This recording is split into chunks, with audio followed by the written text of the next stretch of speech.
Hi, everybody. Welcome back to the GallowgateShots YouTube and podcast channel, and welcome back to another match preview. This time, we're going to focus on the Carabao Cup round 16 game away to Manchester United. I'm Scott. I'm your host for this one. And this week, as always, I'm joined by Daryl and Andy. Daryl, mate, how are you doing? I'm fine, mate. Absolutely fine. I've just been having a nice chilled out Sunday after the draw yesterday, which I thought we'll get it out of the way early. I thought the draw yesterday against Wolves was a fair result, but we got very fortunate with a couple of decisions here and there. But I also thought we were definitely deserving of getting something out of it.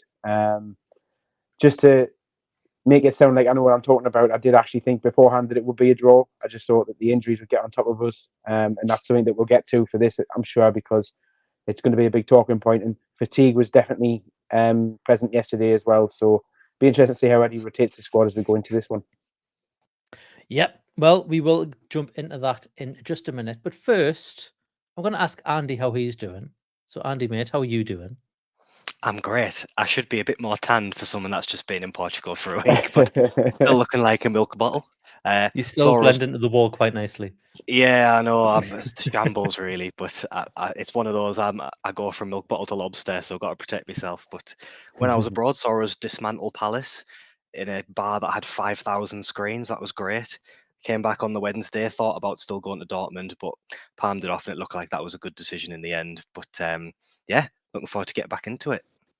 Good. Well, before we do get into it, here is a little word from the sponsor.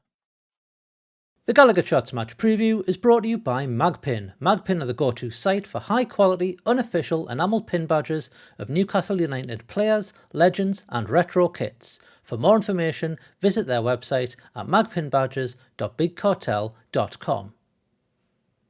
Right then, so as I mentioned earlier, this is the round 16 Carabao Cup game away to Manchester United. It's on Wednesday, November 1st at 8:15 p.m. and I believe it's live on Sky. Given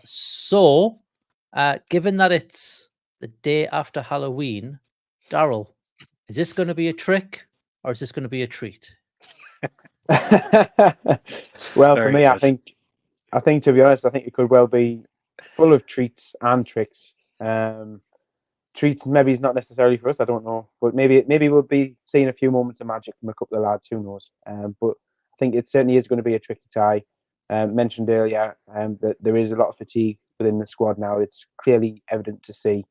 It'll be interesting to see how Eddie tries to manage the squad. It's all about managing the squad now, because now that we've lost players through injury and obviously Tonali's ban, we are starting to look a little bit light in certain departments, and we really do need to manage the squad for fitness because we've got really important League and Champions League games coming up. I think back to how we handled the last 32 game in our preview for that, we also said that when it came to the prediction that it would be nice to win it, but we wouldn't necessarily balk at being eliminated at this point. I think that probably still stands for me. I don't want to be negative on it, but there's a lot of big fish to fry in these coming weeks. And to be honest, I think with the way the squad is, we've got to preserve it for something that takes priority. Yeah, it's going to be a weird one, Andy, because you could kind of say the same for Man U. It's kind of, this is not the thing that's going to be at the top of their mind, especially not with, where they are in the league, how they're doing in the Champions League as well. And they've got some pretty big games, some winnable games coming up as well in the league. So you'd imagine there'd be not only rotation from our side, but also on the Man U side as well. Yeah, you'd think so. I mean, they've obviously been at the sort of top level for a lot longer than us.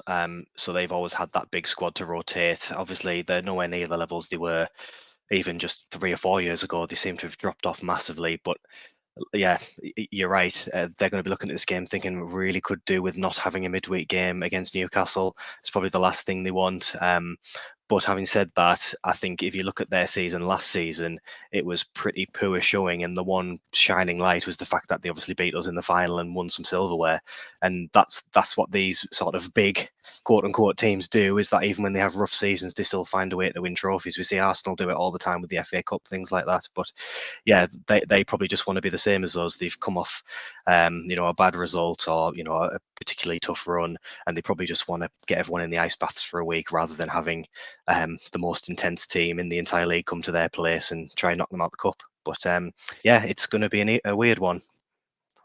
Yeah, it is. And obviously, Daryl, Man U, they've played today at time recording. We all record this on Sunday. So they've just been beat 3-0 off Man City, their local rivals. So we've had an extra day to prepare for this. Although, looking at our injury list, that extra day probably doesn't mean much these days.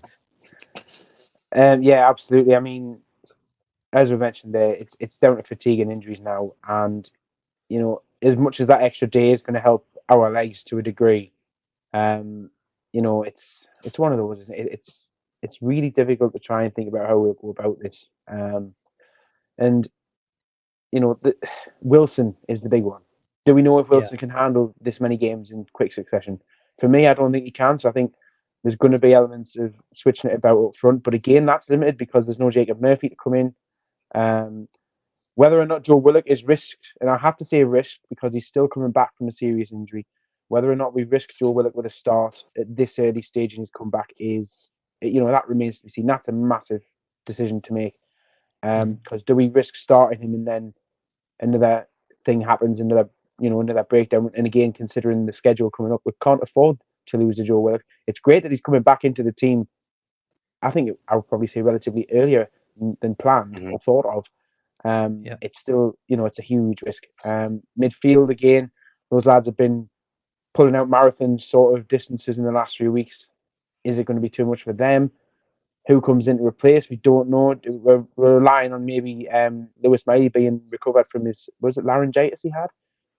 I believe so, yeah. Yeah, so we're sort of wondering if he'll be available. At the back, I think that back four, that won't be the back four that starts on Wednesday night. And again, it's interesting because we also appreciate that there are players in that squad who actually need game time. So you're looking at your Livermentos, you're looking at your Lewis Halls, even your Matty Targets, all need that time. It was interesting, and I remember from the last round where we all thought that Martin Dubravka would get a start, and he didn't. He wasn't even in the 18. And Nick Pope was the one that started. So it would be interesting to me to see if that remains to be the same on Wednesday as well, or whether or not it's Karius or Dubravka who comes in. Yeah, and that's again, of course, if they do make a change. I think when it comes to Nick Pope, personally, I think we saw at the weekend he's made a couple of little mistakes there, which I think if he's a bit more fresh, both in kind of body and mind, he doesn't make those mistakes as much. Although he is prone to it a little bit. So I would probably expect either Dubravka or Karius to come in. That being said, I still have in the back of my mind that we're trying to not get Dubravka cup tied. Yeah. And I think that's one of the reasons, and I think he may be away in January. Well, he's a League Cup winner now. Well, yeah, after going on loan to Man U, he did get a trophy and then winning, and then coming back. Medal. Yeah. So we'll touch on that, Daryl, because obviously last time we played Man U in this competition was that final. It still burns. It's still a hard defeat to swallow, but we can't ignore it. It was there. It did happen. And then obviously the league was a little bit of a different story, but still neither team came out the victors. Yeah, absolutely. So as we all well know, that the final was a 2-0 loss back at Wembley in February. We don't need to say that much about it. We all went down with our high hopes, and we all went down to enjoy the day, but we didn't quite get the result that we were after, obviously. But again, if you look back at the last game at Old Trafford, which, as you rightly said, was in the league last October, actually, and it was a 0-0 draw, and it was, we hadn't lost a game at that point in the season, and I think we hadn't won since the start of the season at that point. But as we all know about last season, we were a very solid team and very hard to beat. A little bit slightly different this time around, but then again, we're still one of the best scorers in the league. So it's not the end of the world with that. But a 0-0 draw down at Old Trafford at that point, and at any point really, to come away with Old Trafford with points is always a good result. But obviously in this competition on Wednesday, it doesn't really matter. It's going to come to a winner one way or the other. Yeah. Daryl, am I right in saying that game was the one where Ronaldo tried to take a free kick to himself then scored? Yes, yeah. So that is what happened, and he also tried to get Nick Pope into trouble for an apparent free kick when Fabian Schär passed the ball back to him, and he tried to say that there was either a back pass or the free kick had been taken, and then he, I think, intercepted the ball and scored. much to the anger of the away end, who thought he was just absolutely taking the you-know-what. But yeah, any point at Old Trafford at that time is good. But again, on Wednesday, it's going to go straight to penalties, isn't it? And you know what it is? The stupid kick-off time that we're going to have to endure, 8:15 on a Wednesday night, which means that anybody going down from the northeast on Wednesday night probably isn't going to get back home until 2-3 in the morning because of that. So thank you, Caribou, or whoever it is organises this, for a stupid kick-off time. Sky, let's blame Sky for it, because it's because it's on TV that it's been pushed back to stupid o'clock.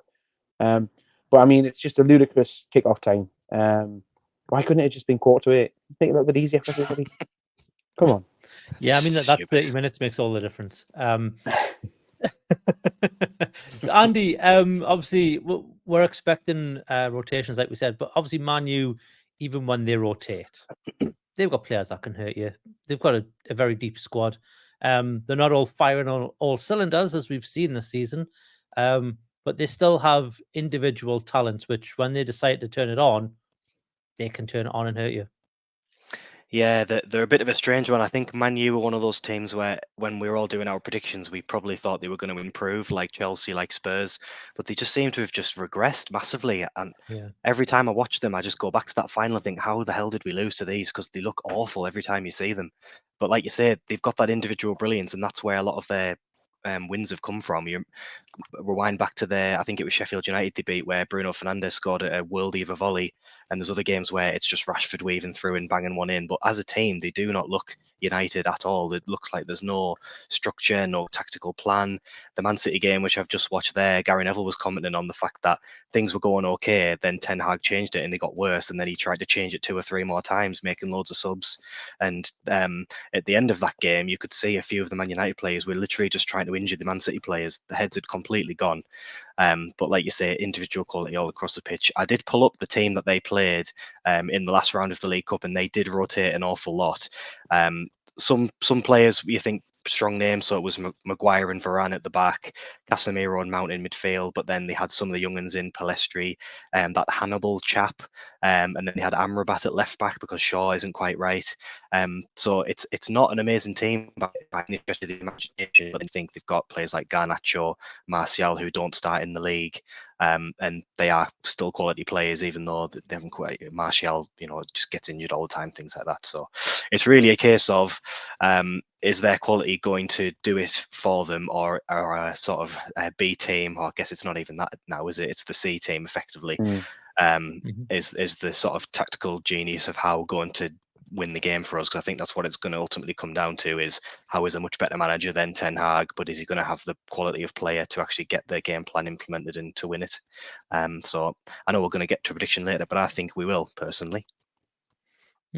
Yeah, it's a strange one with this sort of game, because obviously we all know Man U's first team and to an extent their bench and what they can do. But one thing Man U have always been good at is, harbouring youth talent and making that youth talent excel. And if they decide to bring in a few from, the under-21s or, whatever team it is they bring through, that's when you enter the unknown. And that's when, even for us and for Eddie Howe, you can't really do any form of preparation for a young 18-year-old coming in from you said getting his chance in the first team at Man U and deciding to take it. Like, you kind of prepare for that at all. And on the flip side of that, we could have a similar thing where we bring in a couple of our youngsters. I know, Daryl, you've already mentioned Lewis Miley.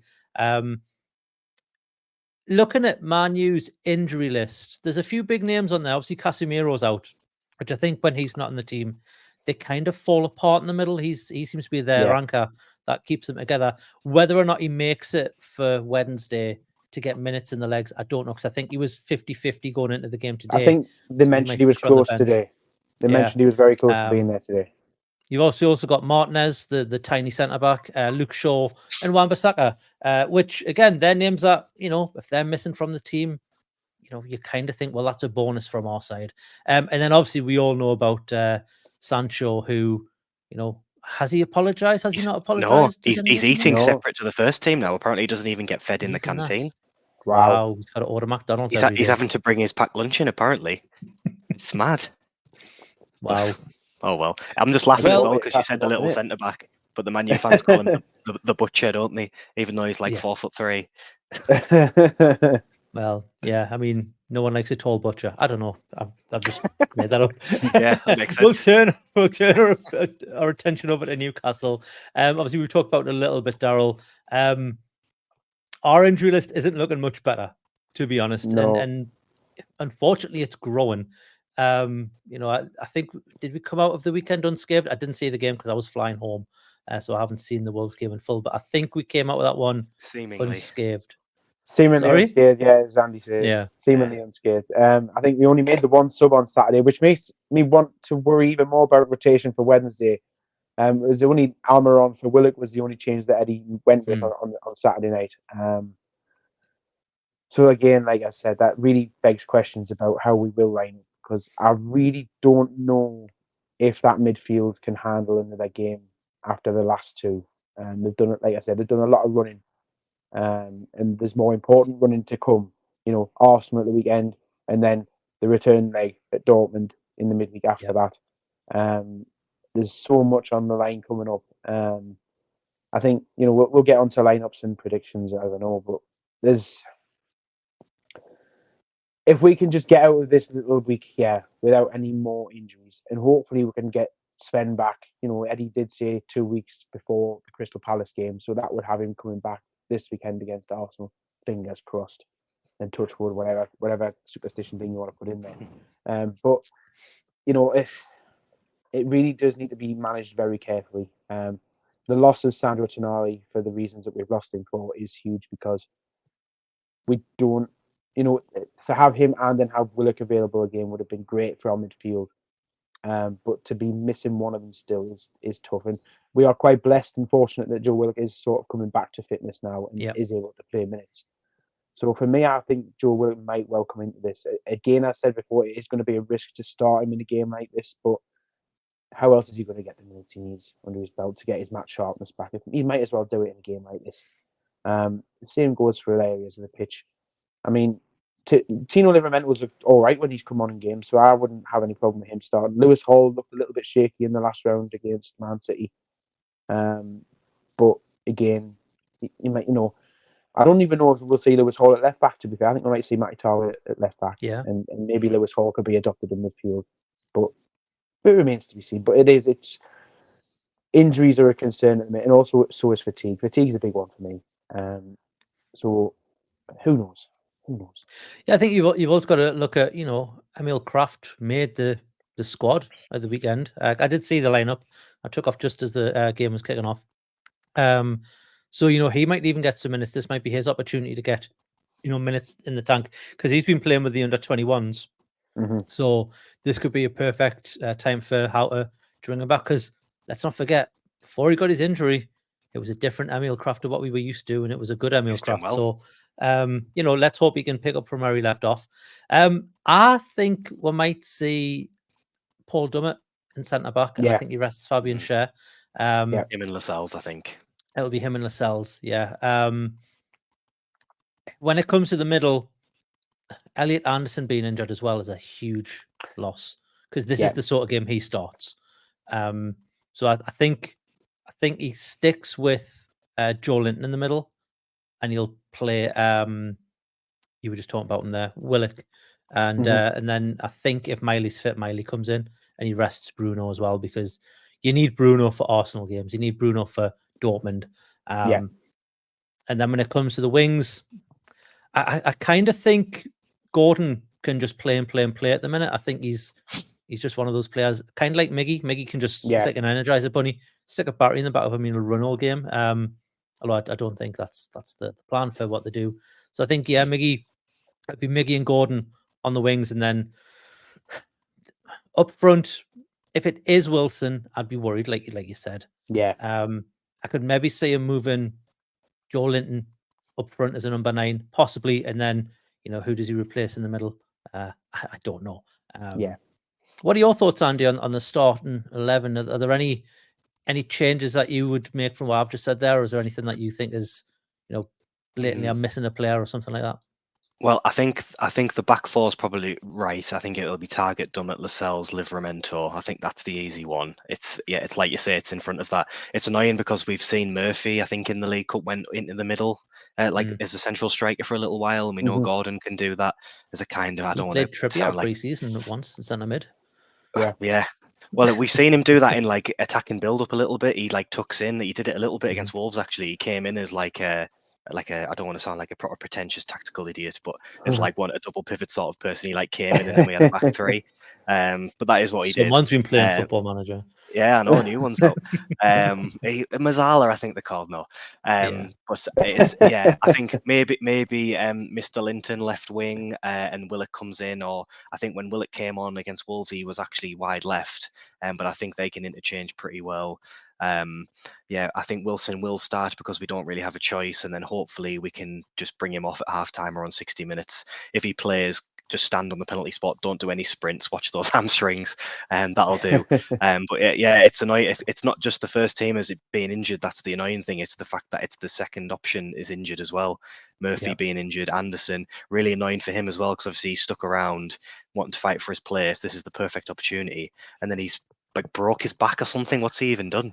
He's got just a ridiculous phantom injury. So I think it will be rotation, and obviously Arsenal's a massive game, Dortmund's a massive game.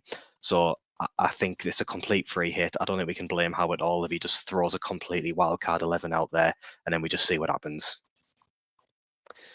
Yeah, it's not nice when you know, obviously every week we go into the unknown about what Howe's going to do, but you can typically go, okay, it'll be mostly unchanged from last week, and then there'll be maybe one change, if that. But this week, it could be a complete system change. I mean, we presume he's going to play 4-3-3, but if he doesn't have the bodies in midfield or the legs in midfield to do that high pressing 4-3-3, he might just say, do you know what? It's more of like a 4-2-3-1 with Gordon as a number 10 to help Wilson with the running a bit. We just don't know. So maybe there was a plan B. Maybe it's something that one of the other coaches has been working on with them. Yeah. Or he could go for a 9-1 and just, like you say, have Wilson stood on the penalty spot all day. We'll see what happens. Tell you what, we'll move on. Play for pens. I reckon he could probably come in there and maybe even play with like a back 3/5 and have Livramento and Hall as wing backs, or Target as a wing back. Then you could have Kraft as an extra centre back alongside Lascelles and Dummett. That's an option for him. Could work. Yeah, it'll be like I said, I think obviously he doesn't get to see the lineup that Man U post out, but how we play will largely depend on what Man U do as well. I think when it comes to, will it be a strong team or will it be a slightly weakened team? We'll have to wait and see. We'll move on to predictions. Andy, considering you've already said you think we're going to win, I'm going to come to you first with your prediction because you must have something lined up. So I'll let you go. Well, I think it's going to be a terrible game. Sky Sports have been really hyping this up as like a repeat of the final, but it's going to look like two kids teams playing against each other, in my opinion. But I think it's going to be terrible, but we'll score in the second half, and it will be Willock on his return. Let's go for the Hollywood script. And he's going to do one of the famous Joe Willock knee slides into the corner where the away fans are, like a 40-yard knee slide that he likes to do. But it's one of these stupid ones where can you even predict it because it's going to be so random. But I do think Howe he'll eke out a win, 1-0. Daryl, what are your thoughts? Well, I hate saying it, and I said it the last time. I just feel like it could be a properly turgid game. They'll be poor. We'll struggle to be at our best because of the injuries and the fatigue and all that. And I think it'll probably end in a draw and we'll end up with a penalty shootout. And even more misery for those away fans travelling all the way down there, all 8,000 of them. They'll have to stay a little bit longer to endure a penalty shootout. What we're losing the shootout? You know what it is? If we did, if Bruno takes one, we are. Well, it wouldn't be the end of the world if we did, to be honest. I wouldn't say no. I wouldn't say, it wouldn't kill me off completely if we didn't win the shootout. But you know what it is? I think depending on the keeper, I think we probably could win the shootout and we'll go through on penalties. Yeah, I mean, my mind just casts back to that Palace game in the 16th round last season, which was probably one of the worst games of football from either side. I didn't even see the game because Sky News was supposed to have highlights coming up whenever it was, and I think they cut to us once, and that was penalties are about to kick off. And that was it. So I can see it being another one like this, and I agree with you, Daryl. I think it's going to be 0-0. and then go to a penalty shootout. Again, sorry for the away traveling fans. You're in for a long one. But you know what? I think we'll come out of it the victors. I think we'll win the penalty shootout for a change. It'd be nice to see, but yeah, it'll not be nice to watch. I know that. So the away fans just need a 90-minute audio book, and then they can start watching the penalty shootout. If it's going to be that They bad. can leave a bit later. Just turn up on 70 minutes. You'll be fine, because I Yeah. don't think it'll be that eventful. We've said that now. This is going to get clipped, and it's going to be a 5-all. It's going to be one of the best games of football you've ever seen. If they really want to do something worthwhile, they can save or download Monday's Always Smiling Faces podcast and keep that to listen to during the game, and then it'll be right for the penalty shootout after that. You see what I mean? Hey, Look at that cross-pollination. Someone's after my Love job. Yeah, hang on, what's going on? Well, let us know in the comments below what you think the game's going to be like, what the lineup's going to be, and your score predictions. Boys, does anybody have anything that they want to add before we wrap this one up? I would absolutely, if we do happen to beat them, I just think it will pile even more misery on them and their fans, and I couldn't be happy after that. Thought he was going to say I would love it if we beat them, but he didn't. Well, I would love that. That's effectively what he said. It is exactly what I said. Yeah. I would love it. You know what it is? He spends one night with Keegan and Howe, and he's full of cliches and catchphrases now. Anyways, we will leave it there. Thanks everybody for watching this one. Thanks Daryl, and thanks Andy for joining us. If you like this sort of thing, please scroll down from this video, hit the little thumbs up button, and while you're there, if you're not already, hit the subscribe button. It's absolutely free to do that. And if you want to be notified when new videos go live on this channel, hit the notification bell. That'll appear once you subscribe, and you'll get a notification on your device of choice when we post new content. If you want to go one step further, you can become a member. It's $2.99 or $4.99 a month. That gets you early access to videos like this one, as well as access to the Telegram group and the Discord servers. Yeah, we may also get together for a game of FIFA every now and again as well, which again, it happened a couple of weeks ago on the random, but we'll try and organize something maybe it's a bit more organized to say that way. But anyways, I will leave it there. Thanks everybody for watching. We'll see you in the next one. Come on, we can win a penalty shootout, can't we? Aye. Aye. See you later, everybody. Bye, everyone. Bye.